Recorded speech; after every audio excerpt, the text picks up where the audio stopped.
This is a Hot Pie Media original. If you could walk away with like one thing right now, it's like the number one way to improve your sleep at night is by the first thing that you do in the morning. You need to wake up, you need to go outside, and you need to get natural sunlight. Not only is that going to make you feel more alert during the day, it's going to help increase melatonin later in the night so you fall asleep easier, but it also will dramatically impact your mood and decrease your risk of depressive symptoms.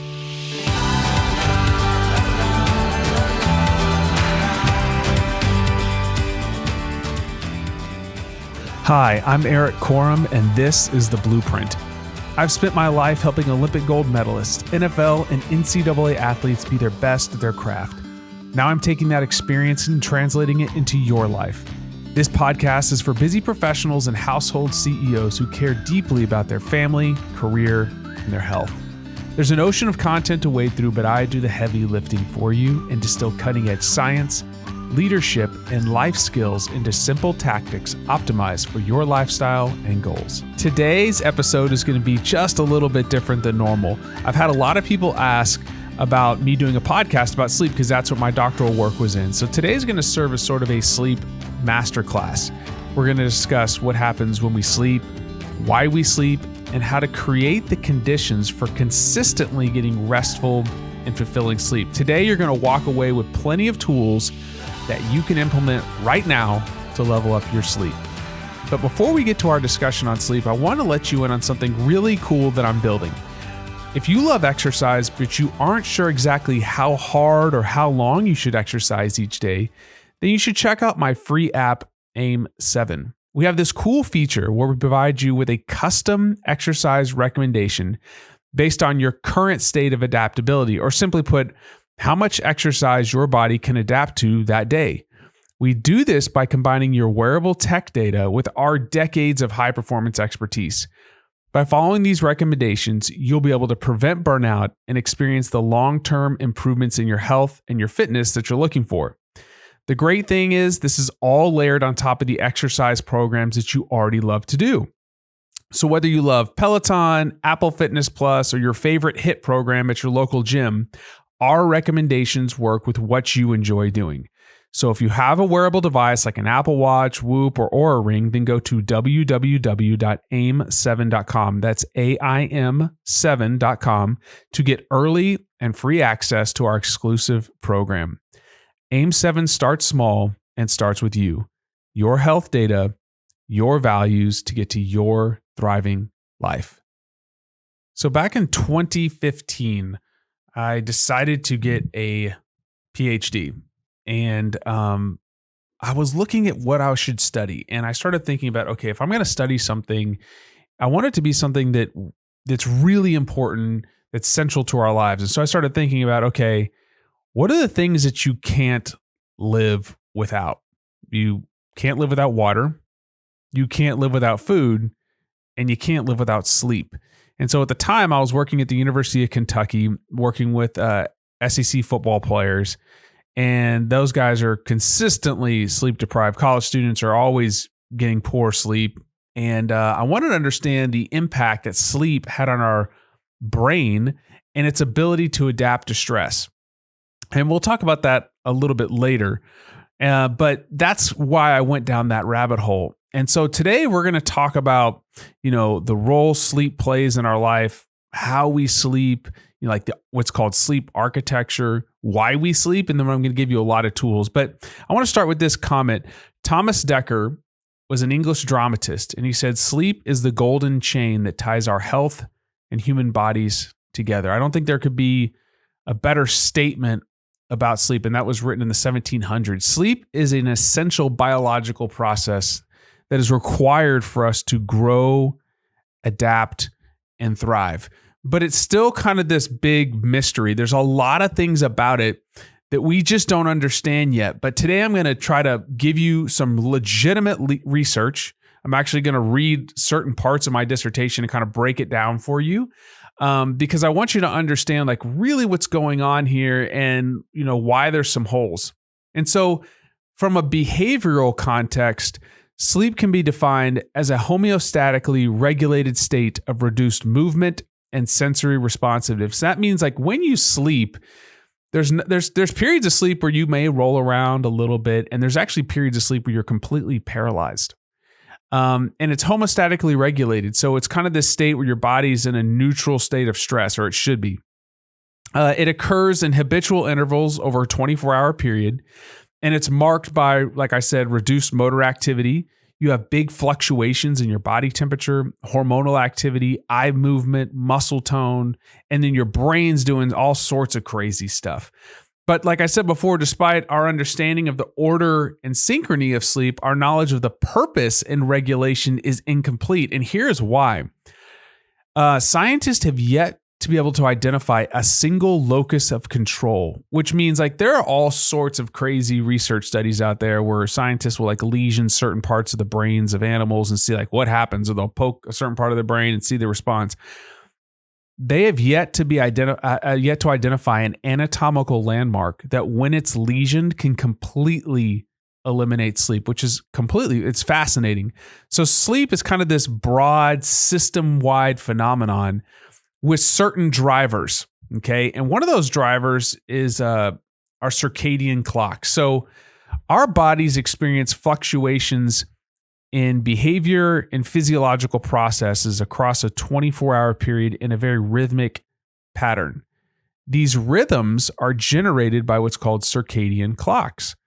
They're the internal timekeeping machinery of our biological systems.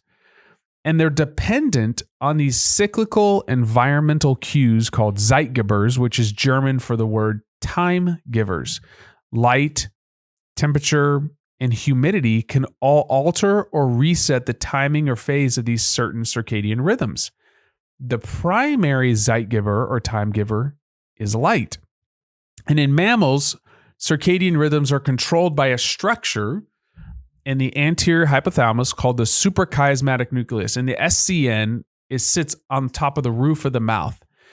And light sends a signal to the suprachiasmatic nucleus, which then sends a signal to every cell in the body that it's time to wake up. And here's how it does this. So the signal is temperature. So the SCN sends a signal to all the cells in your body to increase temperature. Okay. And then you have this big pulse or a big spike in a hormone called cortisol. Now, cortisol gets a bad rap. People call it the stress hormone.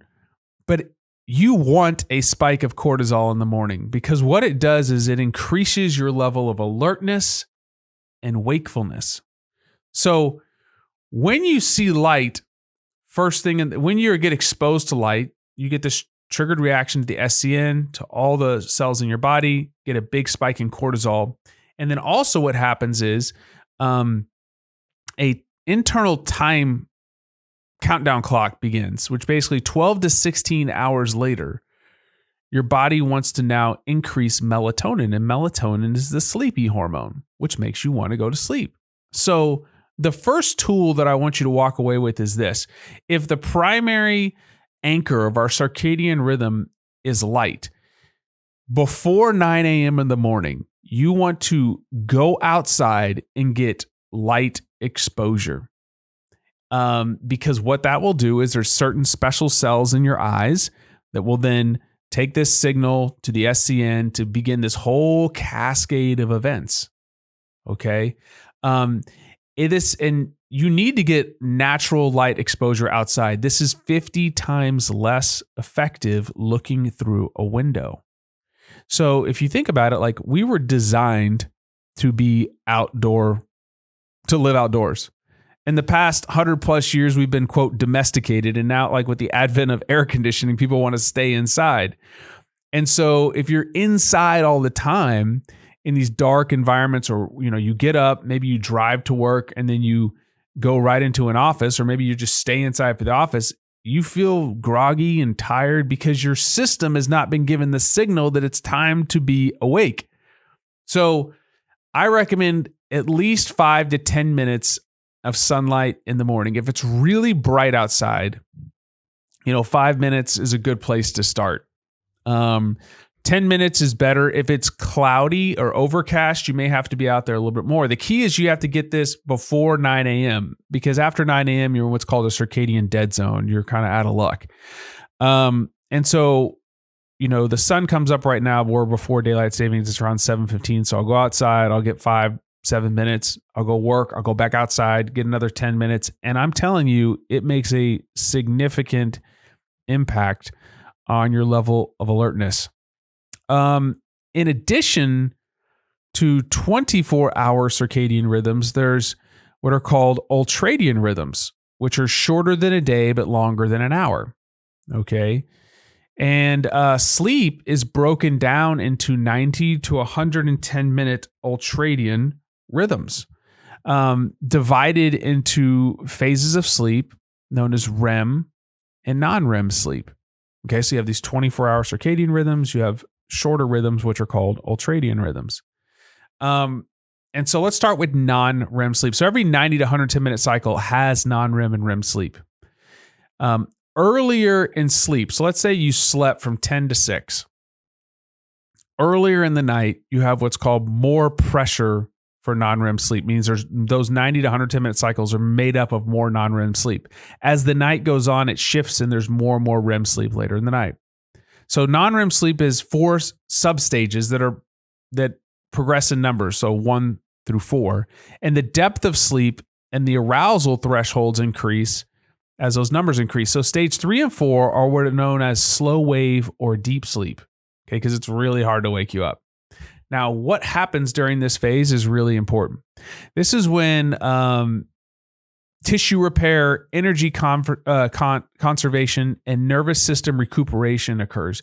One of the things that happens during slow wave sleep is you get a secretion in growth hormone, which is an anabolic hormone released from the pituitary gland. And the biggest pulse or release in growth hormone is associated with your first slow wave sleep episode.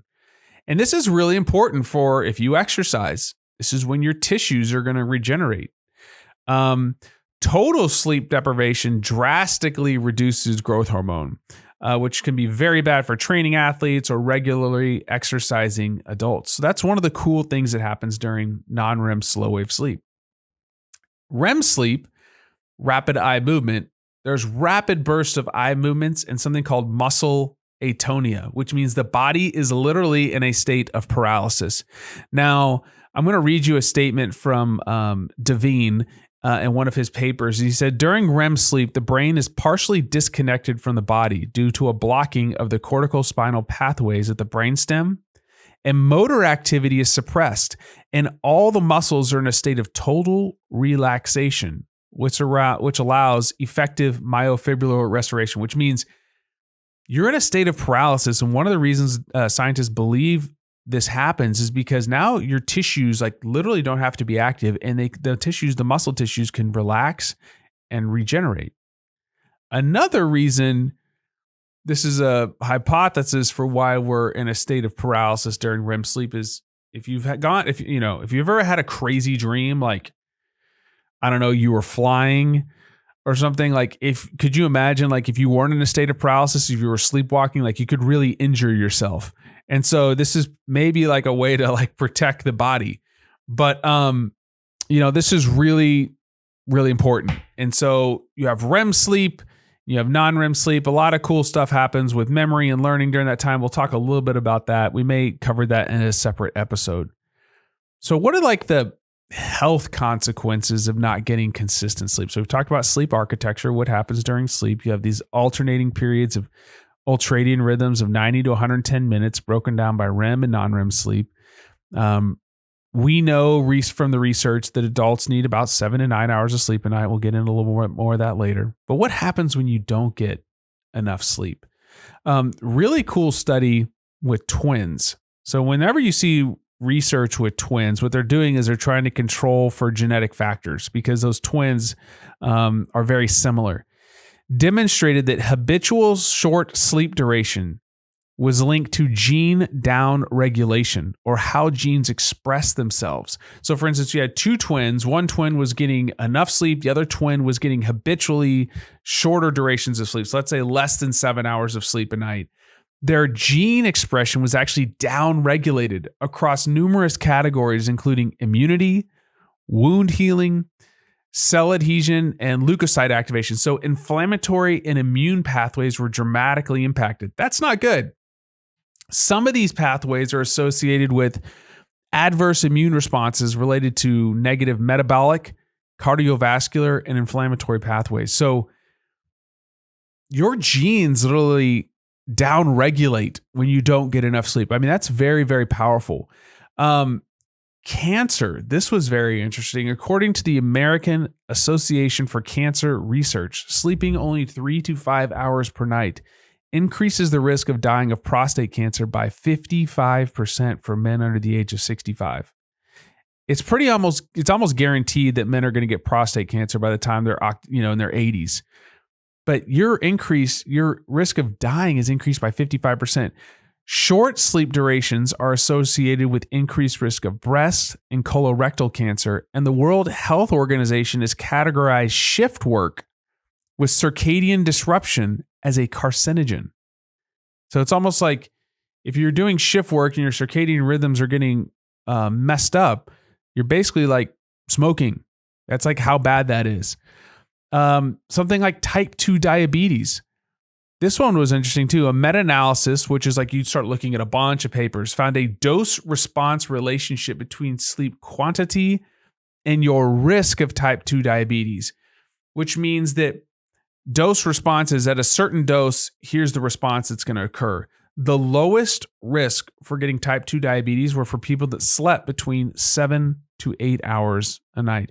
And the list goes on and on. Heart disease, mental health. And that's one of the things I want to discuss really quick is sleep and depression. There was a new paper published in May in the Journal of the American Medical Association's journal Psychiatry. And it was conducted by researchers at the University of Colorado Boulder and the Broad Institute of MIT and Harvard. So you got some pretty legit researchers here. If you're interested in the name of the paper, it's Genetically Proxied Diurnal Preference, Sleep Timing, and the Risk of Major Depressive Disorder. They found that people who tend to go to bed earlier and wake up earlier have significantly lower risk of major depression.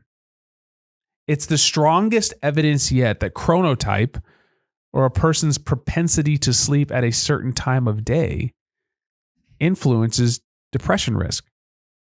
Okay, so there's certain sleep chronotypes, people that are night owls or larks. Okay, larks are people that want to wake up in the morning, they feel most vibrant in the morning, and then there's some people that identify as a night owl. They do their best work. They're more alert in the evening. Of this study, they studied 840,000 people. That's a huge study. A third of them identified as morning larks, roughly 9% as night owls, and the rest were just kind of in the middle somewhere. Okay. They used a database of the DNA test company 23andMe and the biomedical database at the UK Biobank. So basically what they're doing is they're looking at your DNA, okay, and then they were able to match that with chronotypes, and then they had 85,000 people who wore sleep trackers for 7 days, and 250,000 of them filled out sleep preference questionnaires. So the researchers then looked at the different sample, which included genetic information along with anonymized medical and prescription records. So they could say like, okay, they could look at people that were taking either prescribed medications for depression or they had diagnoses of depression, and they're matching this all up with genetic information, sleep tracking data. So this is a huge study, very in-depth, and I would say a very complete study. And using some very novel statistical methods, they asked the question, do these genetic variants, which predispose them to be early risers, also have lower odds of depression? And the answer was yes. Being a morning type or having a morning chronotype corresponded with a 23% lower likelihood of having major depressive disorder. And for every hour earlier that somebody went to sleep, they roughly had a 20% reduction in the risk of major depressive symptoms. That's pretty phenomenal. We're going to take a break for just a moment to talk about how you can get exclusive content designed for high performers just like you. Every week, I send out a newsletter called Adaptation. In this newsletter, I provide you with information and resources to improve your health, well-being, and performance. I cover topics like sleep, stress, exercise, nutrition, and mental performance. You can sign up today for this free newsletter at www.erikkorem.com. Now, back to the show. Here is the obvious next question is why? And what the researchers came up with is what we talked about at the very beginning. The people that wake up early get more early morning sun exposure. What happens when you do that? There's a cascade of hormonal events that impact and influence your mood. And so if you could walk away with like one thing right now, it's like the number one way to improve your sleep at night is by the first thing that you do in the morning. You need to wake up, you need to go outside, and you need to get natural sunlight. Not only is that going to make you feel more alert during the day, it's going to help increase melatonin later in the night so you fall asleep easier, but it also will dramatically impact your mood and decrease your risk of depressive symptoms. I think that's pretty strong. Let's talk about like the three big roles of sleep. The first one we covered earlier, which was tissue restoration. Okay, so that happens through growth hormone.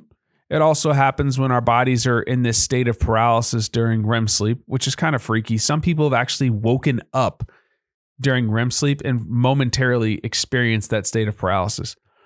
The second thing is there's a system in your brain made up of what's called perivascular pathways called the glymphatic system. You've probably heard of the lymphatic system, which moves fluid through your body in a very passive way. So you may have metabolic waste products that leak out of your muscle tissues or certain other tissues into this space. And then as you move your body, the lymphatic system kind of pumps this fluid into different parts of your body. Well, they found this glymphatic system in your brain. And literally what happens at night is your brain is flushing out metabolic waste products, some of which are associated with things like Alzheimer's disease and dementia. There's certain proteins called amyloid beta plaques. And so it's critical that you're consistently getting restful and fulfilling sleep and the appropriate quantity of sleep so that your brain can do its job of flushing out these metabolic waste products. The third thing is, so we have tissue restoration. We have glymphatic drainage. Your brain's like literally detoxifying itself. And the third is learning and memory consolidation. And there's a lot of research to support what's called sleep-dependent plasticity and memory processing. So during the day, let's say you want to learn a very difficult text, like you're studying for something or you want to learn a new skill. The pathway to learning is through, like in an acute setting, is through frustration. Okay. You've ever like tried to sit down and learn something new and you're like, oh my gosh, this is so hard. Like right now, my 9-year-old consistently brings me his math homework and sometimes I'm having to brush up and that's frustrating. But when you sit down, it's like you're focusing on this thing and your focus and attention is narrowed in and you feel this sort of agitation and anxiety. That's good. That's because you're getting an adrenaline dump, which helps bring your focus to kind of like a spotlight, which is what you want. And there are certain neuromodulators that are released in the brain that go mark the neurons in your brain that were used during that session of learning.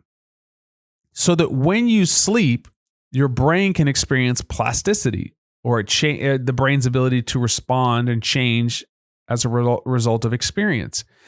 And there was this this group of scientists, Tononi and Sorelli, that came up with what's called the synaptic homeostasis hypothesis, and this thing has been proven to be true.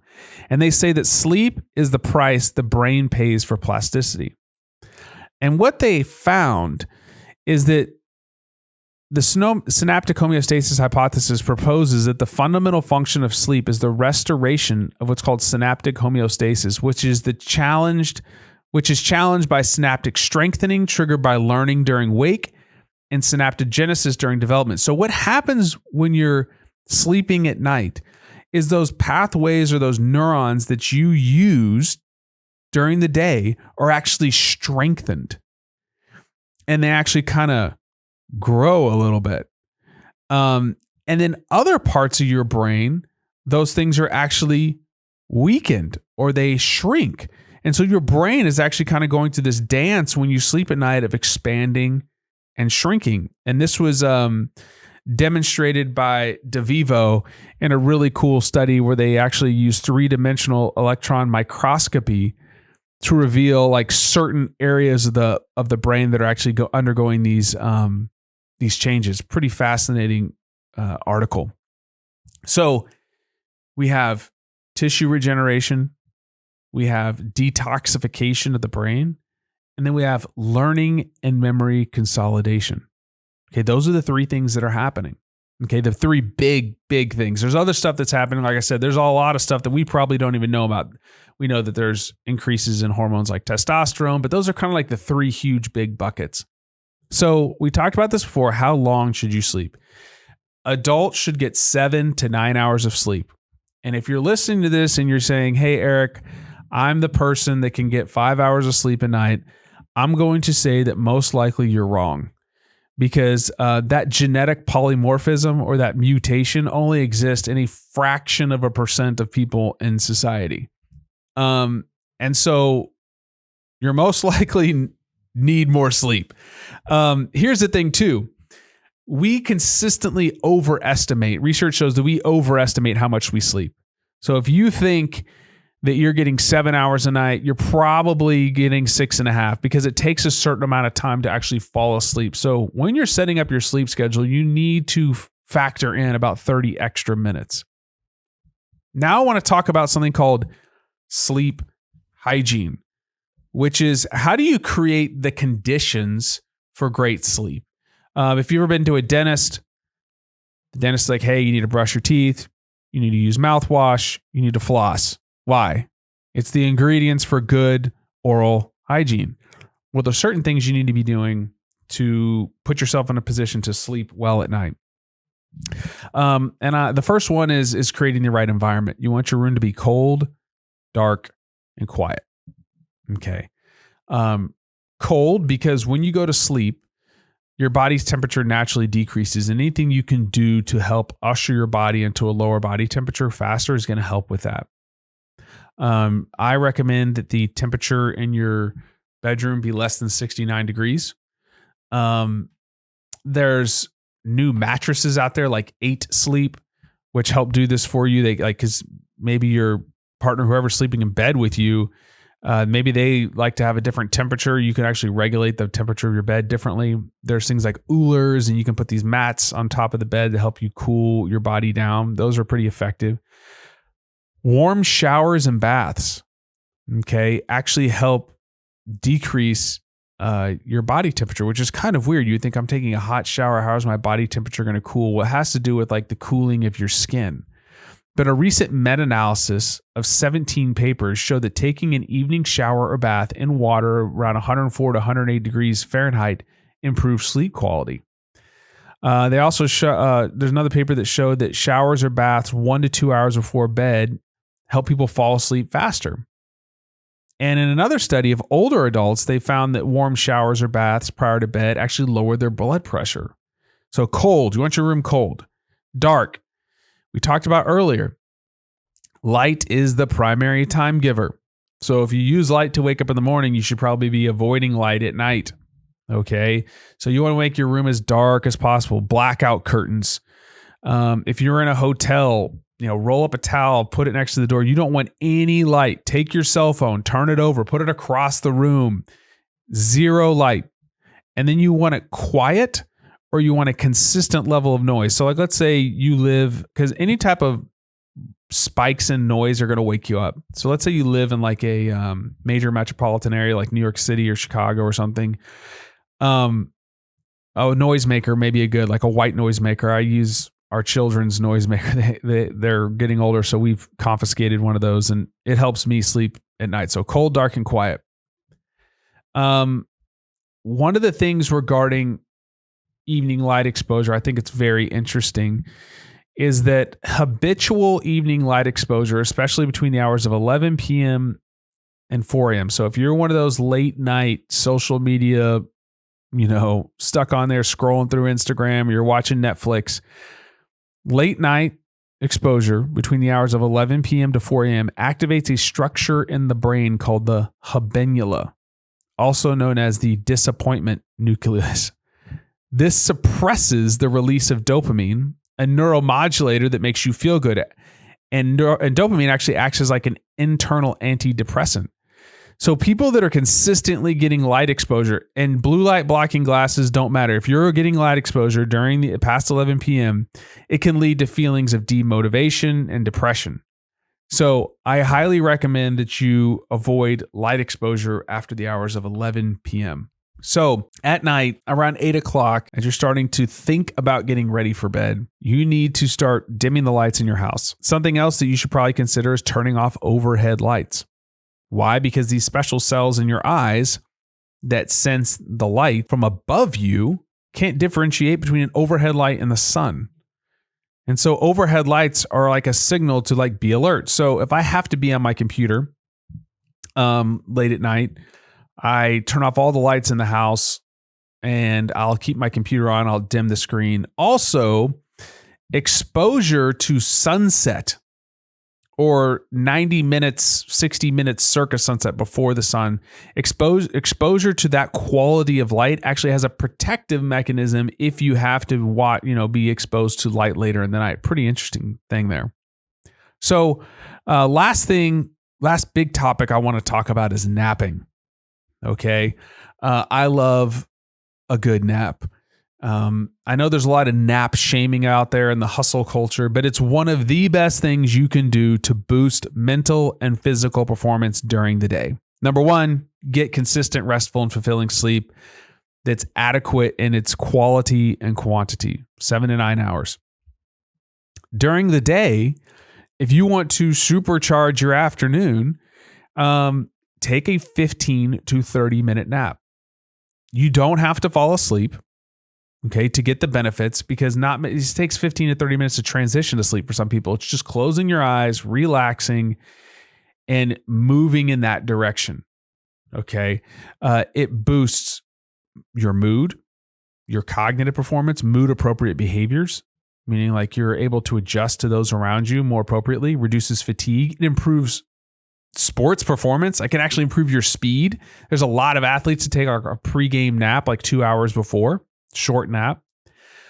Optimal duration for me, I highly recommend under 30 minutes. You definitely want to keep it less than one ultradian cycle of 90 minutes. Because if you ever taken a nap that was like 2.5 hours long, late in the afternoon, and you woke up and you're like, what world am I in? Is this tomorrow? You're disoriented. It's called sleep inertia, and you definitely want to avoid that.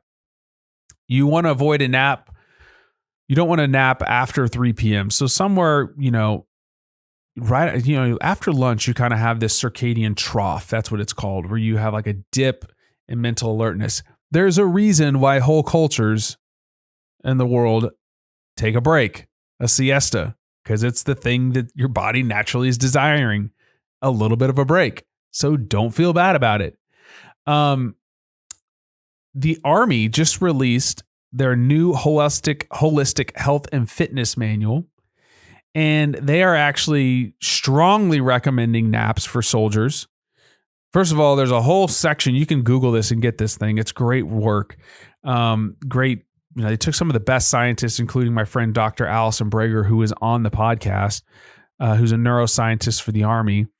And they did a bunch of research at Walter Reed, different places. And first of all, they're recommending 7+ hours of sleep a night. But during periods of restricted sleep, less than 6 hours, let's say you have a child, okay, new baby, and you definitely are not getting 6 hours of sleep, what can you do? You can nap in intervals of 15 to 30 minutes, 20 minutes throughout the day to try to make up some of that ground. That is a fantastic tool. If, consult with your doctor about this, if you're nursing, caffeine intake. They also found that if you pair naps with caffeine, that you can actually have I call it a nappuccino. So if you drink caffeine prior to a nap, so let's say you drink 8-ounce cup of cold coffee, just slam it, and then you take a nap. What happens during the day, there's pressure for sleep. Okay, I don't want to get into all this, but there's these models of pressure, like why this pressure builds up that you feel tired as the day goes on. One of the things that build up is this molecule called adenosine. And as adenosine builds up during the day, you get more and more sleepy. And then when you go to bed at night, it reduces and then it builds up. Well, when you drink caffeine, it competes for adenosine receptors. So it blocks the effects of adenosine, and that's why you feel alert when you drink caffeine. That's one of the reasons why. Caffeine is also a central nervous system stimulant. So the Army's recommending, they did a ton of research on this now, no more than 200 milligrams of caffeine. That's less than you're going to drink in a venti coffee. That's less than you're going to drink in one of these energy drinks, which, by the way, are horrible for you. They're neurodegenerative. Research from the Army, research with soldiers found that soldiers that drink 2 or more energy drinks a day actually have greater risk of depression, and they actually have more fatigue. They're horrible for you. Dr. Brager is, she told me that the number one consumer of energy drinks in the world, because she's seen the requisitions or the orders, is the U.S. military. And it's just really crushing soldiers. Stay away from those things. So if you compare a nap with a little bit of caffeine, what's going to happen is you're going to wake up from the nap, getting the cognitive benefits of the nap, and the caffeine's going to hit. So you're going to feel really alert and ready to go. It's counterintuitive, but it's phenomenal. Now, caffeine is only for temporary boost in alertness and performance. It does not replace sleep. It does not fully restore all cognitive abilities that are reduced because of sleep loss, but it is an effective tool if you need it to get through a day. Let's say you traveled somewhere and you didn't get enough sleep and you have a really important meeting. Close your eyes for 15 minutes, have a little bit of caffeine. You're going to wake up feeling a lot better. So, recap. We need 7 to 9 hours of sleep a night. No ifs, ands, and buts about it. What you do first thing in the morning impacts your evening sleep. Get up, get sun exposure in the morning, at least 5 to 10 minutes. If it's really bright outside, 5 minutes may do it. You're going to feel more alert the more time you can spend out there. Have your breakfast outside. Our whole family goes outside in the morning, including our kids. And I've had people write in on social media telling me how they use this with their children as they were transitioning back to school to get them used to wake up in the morning. And within about a week or so, they're feeling great. So use this for about 10 to 14 days. I'll promise you'll see a difference. Limit light exposure later in the day. If light wakes you up in the morning, you want to avoid it at night. And you want to create the conditions for sleep using good sleep hygiene practices. And naps are an excellent way to boost your mental performance during the day. I recommend it for everybody. If you can just as soon as you eat lunch, take a 15-minute, just close your eyes. You'll feel a lot better. I really appreciate your attention today. I really hope that this was a value add for you. We're going to be doing more things like this where we'll take a deep dive into some of the science and we'll give you practical tools that you can use. If you have ideas for things you want to learn, go into the Apple Podcast app, leave us a review, leave us a comment. We look at that stuff. We'll definitely take it into consideration. We'll try to include it in further episodes. Thanks for your attention today and have a great one.